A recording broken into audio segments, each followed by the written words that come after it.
আসসালামু আলাইকুম। আমি অ্যাডভোকেট ইমরান নিয়মিত প্র্যাকটিস করছি ঢাকা জজ কোর্টে।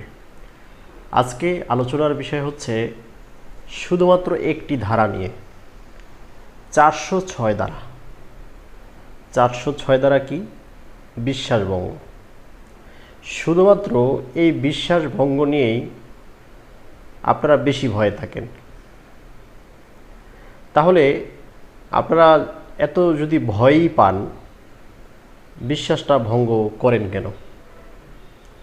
আর যেহেতু আপনারা করেই ফেলেছেন, এখন আপনাদের ভিতরে একটা কিউরিওসিটি যে 406 ধারার যে মামলাটা হয়, সেই মামলায় কি আসলেই জামিন পাওয়া যায় কিনা।